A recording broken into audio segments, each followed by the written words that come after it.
धाराशिव जिल्हा परिषदेच्या अध्यक्षपदी भाजपच्या अर्चना पाटील यांची निवड झाली आहे। 9 फेब्रुवारीला निवडणूक निकाल जाहीर झाला होता। मात्र महिना उलटल्यानंतर शुक्रवारी 13 मार्चला सत्ता स्थापनेचा हा तिढा सुटला। खरं तर अध्यक्षपदावरून भाजप आणि शिंदेच्या शिवसेनेत जोरदार रस्सीखेच पाहायला मिळाली होती। पण भाजप आमदार राणा जगजितसिंह पाटील यांनी एकनाथ शिंदेच्या शिवसेनेचे नेते आणि माजी मंत्री तानाजी सावंत यांनी टाकलेला डाव उधळून लावला। स्थानिक समीकरण, पक्षांतर्गत ताकद आणि सगळ्या सदस्यांची जुळवाजुळव करत राणा जगजितसिंह पाटलांनी पत्नी अर्चना पाटील यांना जिल्हा परिषदेच्या अध्यक्षपदी बसवलं आहे आणि जिल्ह्यात स्वतःचं वर्चस्व सिद्ध केलंय। पण ज्या तानाजी सावंतांनी ऐनवेळी डाव टाकून राणा पाटलांना टेन्शन दिलं होतं, त्या तानाजी सावंतांचा डाव कुठं फसला, पडद्यामागे नक्की काय घडलं, हे सगळं समजून घेऊ या व्हिडिओमधून। नमस्कार, मी अरविंद आणि तुम्ही पाहतात महाराष्ट्र कट्टा।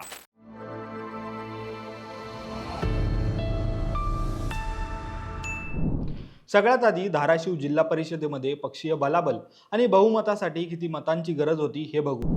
तर एकूण 55 सदस्य असलेल्या धाराशिव जिल्हा परिषदेमध्ये सत्ता स्थापन करण्यासाठी 28 जागांची गरज होती। मात्र सगळ्या पक्षांची ताकद बघितली तर महायुतीमधील भाजपने 19, एकनाथ शिंदे यांच्या शिवसेनेने 15, राष्ट्रवादी काँग्रेस अजित पवार पक्षाचे 6, तर महाविकास आघाडीमध्ये ठाकरेंच्या शिवसेनेचे 7, काँग्रेसचे 3 आणि अपक्ष आणि इतर पक्षाचे मिळून 4 सदस्य निवडून आले होते। त्यामुळे महायुतीकडे बहुमतापेक्षा जास्त संख्याबळ तयार होतं।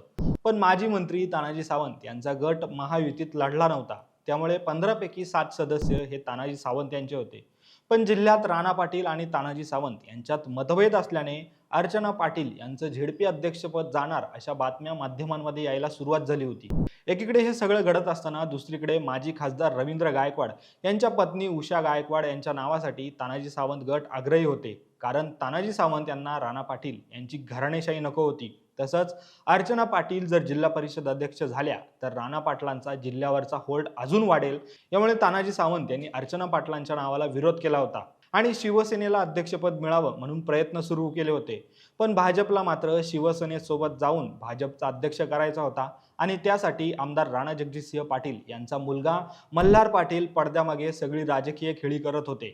निवडणुकीचा निकाल जाहीर झाल्यावर मल्हार पाटील यांनी भाजपचे 19, राष्ट्रवादी काँग्रेस अजित पवार पक्षाचे 6, 3 अपक्ष आणि शिंदेच्या शिवसेनेचे 2 असे 31 सदस्य मागच्या महिनाभरापासून कोकणात सहलीवर पाठवले होते।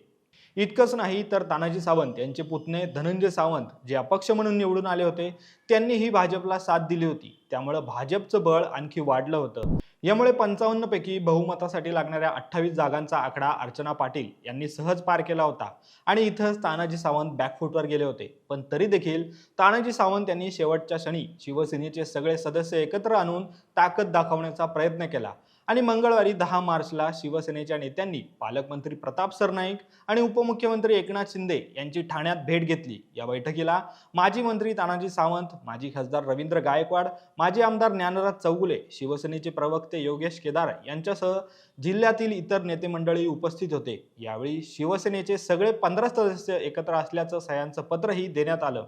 तर धाराशिव जिल्हा परिषदेत शिंदेच्या शिवसेनेचे गटनेते संदेश उर्फ विकी चव्हाण यांची निवड करण्यात आली। आमदार तानाजी सावंत यांच्या पुढाकाराने ही निवड झाली होती आणि त्यामुळे शुक्रवारी 13 मार्चला होणाऱ्या अध्यक्षपदाच्या निवडीमध्ये नेमकं काय होणार याची उत्सुकता शिगेला पोहोचली होती। पण तानाजी सावंत यांचा डाव अखेर फसला।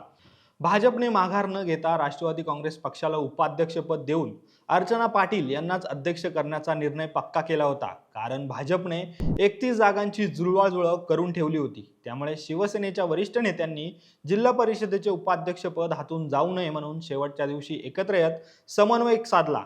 त्यामुळे 55 पैकी 45 मतं घेऊन भाजपच्या अर्चना पाटील अध्यक्ष झाल्या, तर महाविकास आघाडीच्या अध्यक्षपदाच्या उमेदवार कांचनमाला संघवे यांना फक्त 9 मतं मिळाली। तर उपाध्यक्ष म्हणून 55 पैकी 45 मतं घेत शिवसेनेच्या उषा गायकवाड यांची निवड झाली, तर काँग्रेसचे सदस्य लता शिंदे यावेळेस गैरहजर राहिल्या होत्या। त्यामुळे अर्चना पाटील अध्यक्ष नको म्हणून आदळआपट केल्यानंतरही आमदार तानाजी सावंत यांना एकनाथ शिंदेच्या आदेशामुळे निमूटपणे भाजपला पाठिंबा द्यावा लागला आणि सावंत यांचा डाव फसला। दरम्यान या सगळ्या राजकीय घडामोडीवर तुमच्या काही प्रतिक्रिया असतील तर कमेंट बॉक्समध्ये नक्की सांगा आणि असेच राजकीय व्हिडिओ पाहण्यासाठी आमच्या महाराष्ट्र कट्टाला तुम्ही नक्की सबस्क्राईब करा। धन्यवाद।